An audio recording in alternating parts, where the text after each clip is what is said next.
Part 10 of the Dubstep Glitch Hop Power course. My name is Cosm, and today we're going to be working on bassline number 9. So we've gone 1 through 8 and we've got a beat. Let's have a quick listen to what we've done so far. Make sure we unsolo the tracks.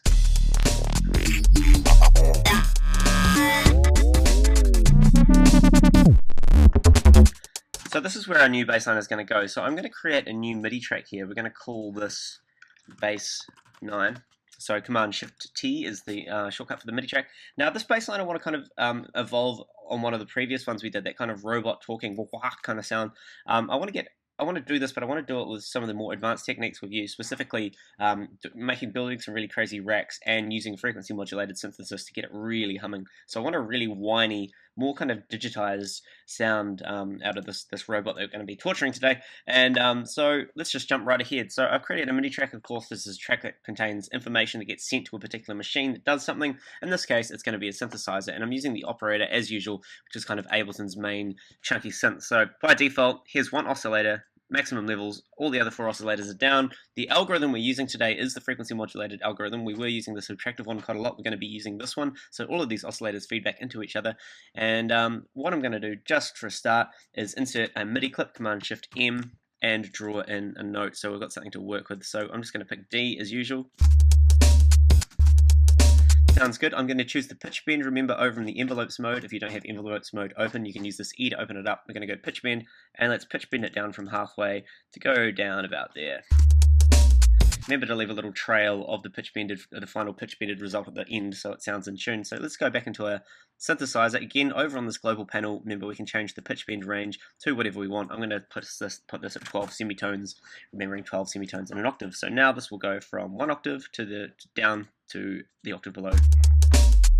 Very good. So it's not sounding that exciting so far. I'm just going to solo the track. We've just got a simple sine wave, doing a bit of a bass drop. Now, next thing I'm going to do, I'm going to bring in the next oscillator or the operator, and remember this is frequency modulating this one. So just a quick recap on frequency modulation. It's just like having an LFO assigned to the pitch. So it's going to wobble the pitch up and down, but it's doing it really fast. If we go into high mode, well, we're not using an LFO because we can use the frequency modulated side of the operator to do that. So as I bring the level up here, you see this is a sine wave as well. It's going to start modulating the frequency of this waveform in the same hertz, the same rate as the actual frequency of this is actually emitting.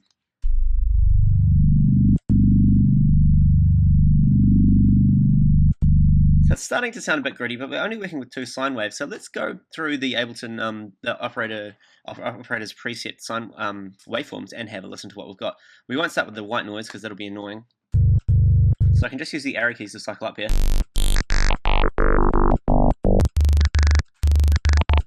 It's a funny one I like.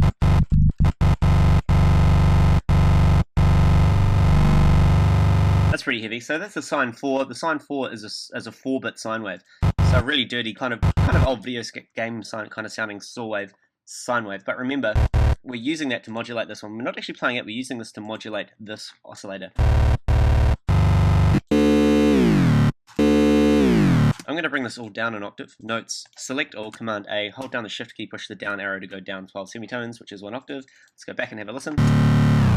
Also, now let's turn the LFO on. Now, remember the LFO has a destination A and a destination B. The destination A is where it initially is going to be sending this low frequency oscillation, this pulse. At the moment it's set to default to the pitch of A, B, C, and D. I've just turned those off, we don't want that.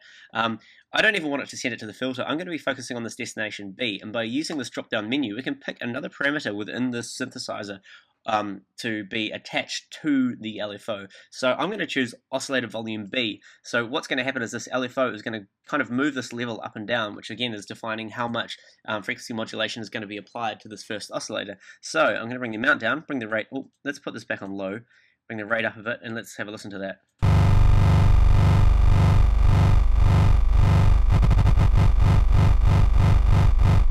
Bring the level down a wee bit. It's sounding pretty good. Now, of course, I've chosen low, so it's giving us kind of we can do smooth transitions of how fast it goes. But I'm going to pick sync, so this turns into a fraction, and this fraction is a fraction of the BPM. So this is going to be in time to the music. So we're on 1/16. Let's go 1/24. Let's go faster. Kind of a triplet feeling, really, really fast. That'll do for now. Now, if you remember, each parameter has a corresponding line on the timeline that we can actually use to automate it. So I'm going to go down to 1/24. Here's our line. If I go into my pen tool here, we can pick different parts of this bass line to play different rates of that kind of wobble. So let's have a quick listen to that.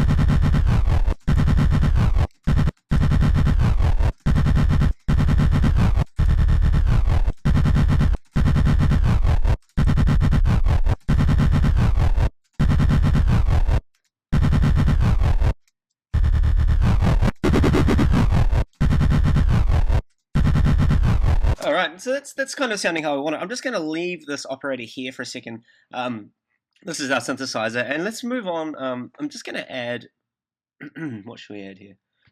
let's add a flanger. So a flanger, what it does, it takes a signal, it splits it, and delays it slightly, so you get this kind of phasing effect. It also has an LFO like before, so this is set to 100% by maximum, so it's going to change that delay time over time based on this rate for us, and it's also going to phase it in the left and right ear. So I'm going to bring the amount down a bit, bring the rate down so it's quite slow, and bring the feedback down a bit because that feedback is giving it that kind of whine.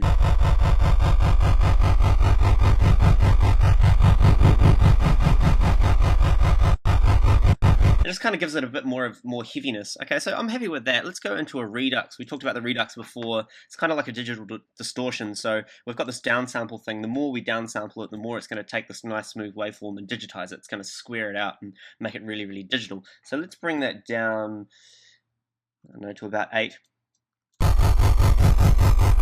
Just to play it really extremely so you get an idea of how it sounds. We'll keep it at about 8. Of course, if that's too hard, we can go into the soft mode, which is a lot less intense. But we'll stay in hard mode. I'm going to move it up to about 8. And I'm going to automate that parameter. Because I've just messed with that parameter, this line is going to be correspond to it. So I'm just going to add in a point. 7, 8. And let's bring this down to 1. I'm going to change that LFO rate a little bit as well. I don't know if I like that. So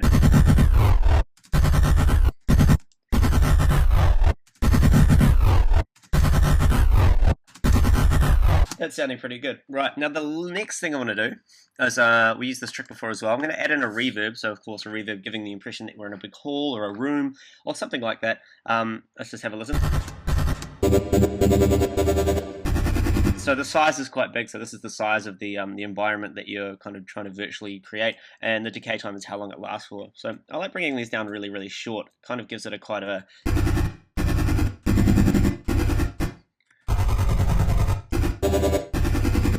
really kind of spatial, like you're in a really tight space. Let's bring the dry wet down. Dry wet meaning how much of the original signal is coming through and how much of the wet signal is coming through, or the reverberated signal.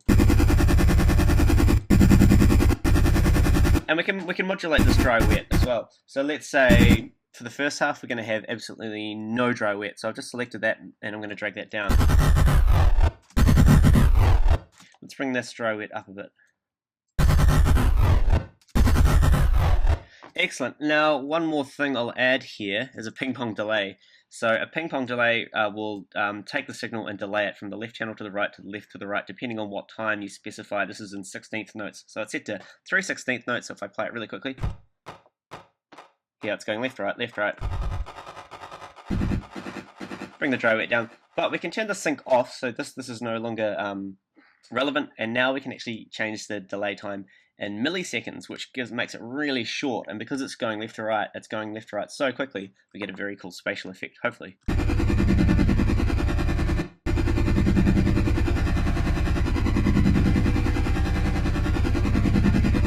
Bit more feedback.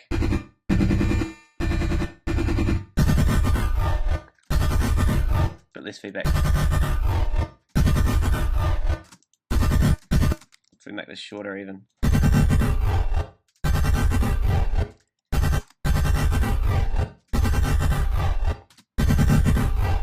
So I'm getting pretty happy with the sound. Let's just have a listen in the rest of it.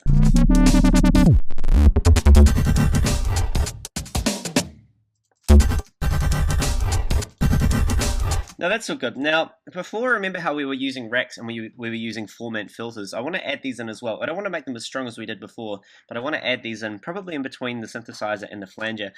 Just a quick recap of Formant Filter is a filter or an EQ which has a particular shape which kind of emulates the sound of the English language vowels.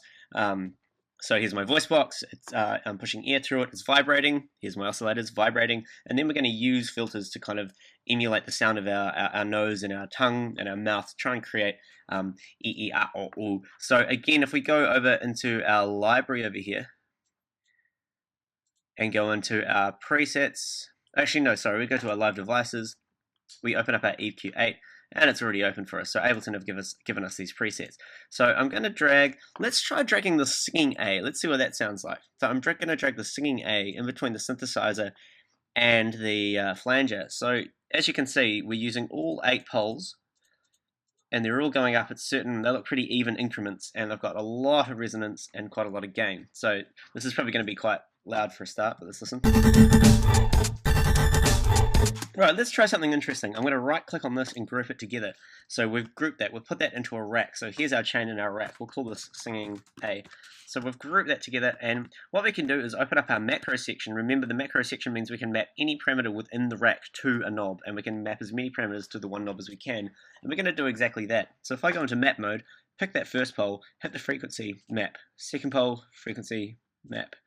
Third, frequency, map. Might be a good time to pet your cat or something. 6, 7, and 8. Now, of course, because this knob is set all the way down and we've mapped all of those frequencies, and the minimum value for all of those poles, the frequencies of those poles is set to the lower value, this is going to do the same thing for every single pole. But if we let's bring the minimum up a little bit on that one, and a little bit up on that one, and a little bit up on that one, trying to divide this into 8 as best as I can. So again, I'm setting the minimum frequency for each one of these poles, and we have to do the same for the max as well, just to make. Oh no, do we? Well, if we don't, this is what happens now. See how it all goes to the same max, and it all goes down like that. And it's we might as well just do it a little bit. So I'm just setting the maximum values at some kind of increments of 8 as well, just so when we get to the top, it's not all squished up the top, and we're only letting through the highest of frequencies. Let's try that, see how that looks. Okay, that's kind of looking good. Let's see how this sounds.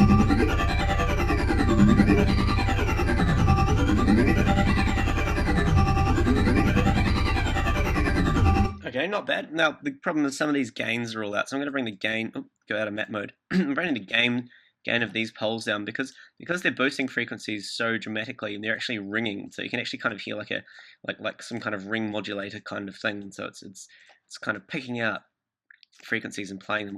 That almost sound like little sine waves. So let's bring these down.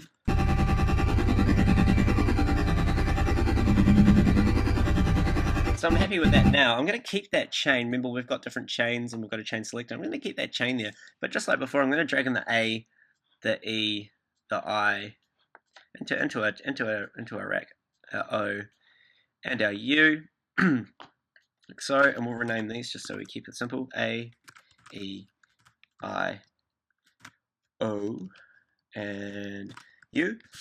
And of course, what do we need to do? We need to make sure that these stretch out evenly amongst this area. Actually, I believe what we can do is if we drag all of these out as far as they can go. 1, 2, 3, 4, 5.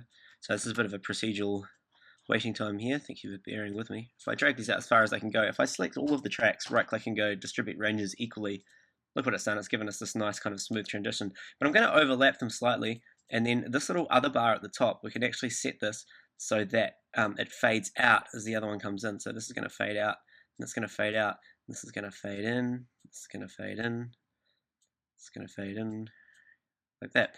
So now as we move the chain selector, it's going to sweep, and I'm going to drag this singing one out over the whole way. So the singing one's going to play the whole time, and as we move the chain selector, it's going to play different vowel sounds. And let's just map the chain selector to that macro as well. So let's see how that sounds.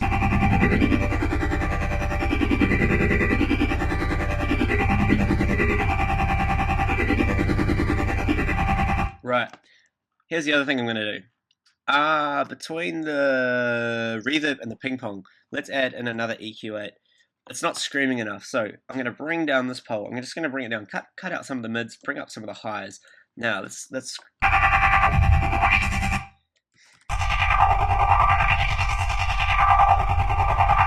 awesome. So the frequency of that pole is quite powerful. So what I need to do is I need to click on this one. I need to rack all of these 4 together like so. I need to open up my macros and I need to map that frequency that I liked to a macro knob, map like so. Then I can drag this rack. We should, no, we won't call it something. I need to drag this rack inside this rack here, like so. Just so, actually no, that's incorrect. What we need to do is we need to drag this rack, so it gets quite tricky sometimes. So this rack needs to be inside of a rack. Actually, we'll rack this rack with this rack. 1 and 2. So that's kind of our guts. And then this chain, that's where we can place it. So we don't want to place it here because it'll only place it after the singing A. We want to place it after the rack. So we want to get that little gap there. So let's bring this rack back here. So with that in mind, let's go back into map mode. Go back to our original parent. Find that macro and map it. Find that macro which does the vocal sound and map it. Right. Let's just make it so that it's not so offensive. Bring it down a bit. And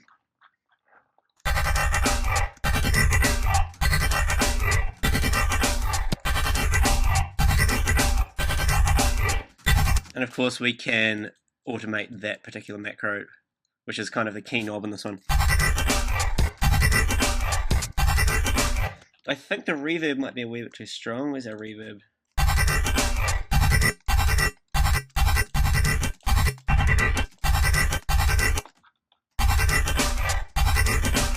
Let's just get rid of that singing A.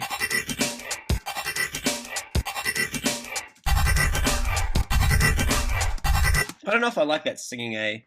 Oh, we'll keep it for now. Let's add another chain. Just... And that flanger has got too much feedback.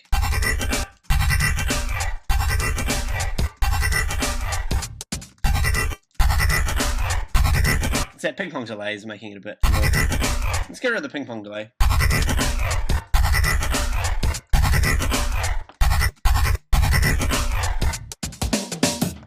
Excellent. Let's go back to the rate. So we had automation on the rate. Let's get rid of that automation. So rate, select it, Command delete to get rid of the automation. Let's assign that rate to a macro as well, just so we can keep everything nice and structured, because we are getting ahead of myself. Ourself, well, I'm getting ahead of myself because I'm getting fucking lost, but it's exciting because we're learning, right? That's actually kind of cool. Let's bring the amount up of that LFO. And fuck, let's even map the amount to a macro as well. So that means this is the intensity of the wobble, and this is the actual wobble itself.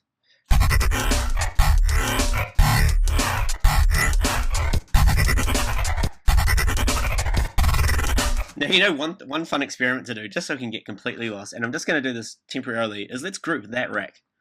So now we have a rack and a rack and a rack and a rack and a rack and a rack. Let's go map mode. Let's map the macro that does the sweep and the vocals and the LFO sync together as well. Just so we have a knob, see how it sounds.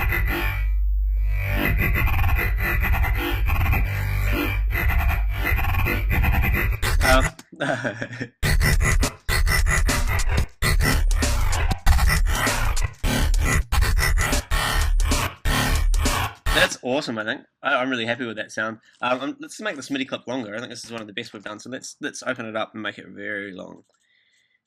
That note's going to be too high.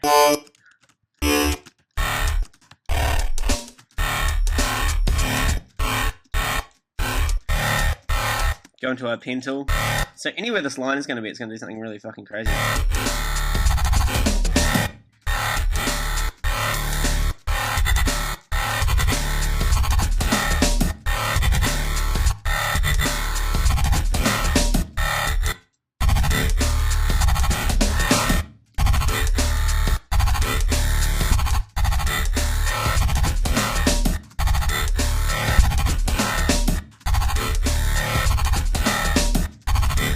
Awesome. Now, remember we were, before, we were adding interesting little things after these vowel sounds.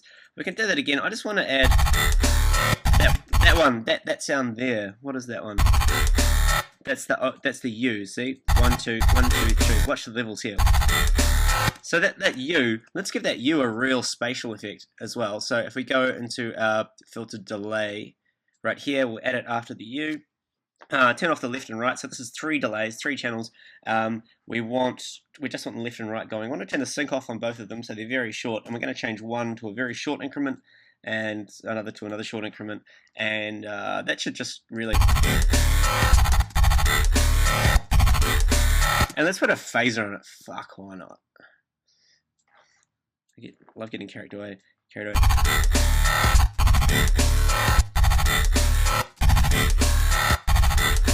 We need to bring the level up of that U.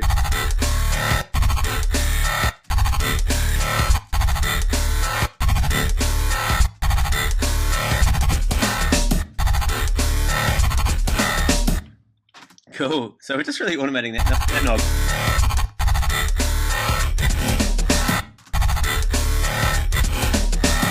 Awesome. I'm very, very happy with that. That's a really, really cool little synth there. And we need to give it a name. What's a good name? It's like robot. We'll call it what did I say before? Robot's getting poked.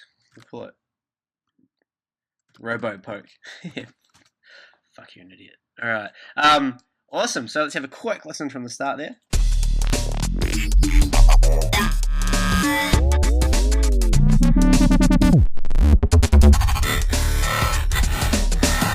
Great. Okay, so that was bassline number 9. Tune in for bassline number 10. I'm Tom Cosm, and this is the Power Fucking Bullshit Dubstep Glitch Hop tutorial. Cheers.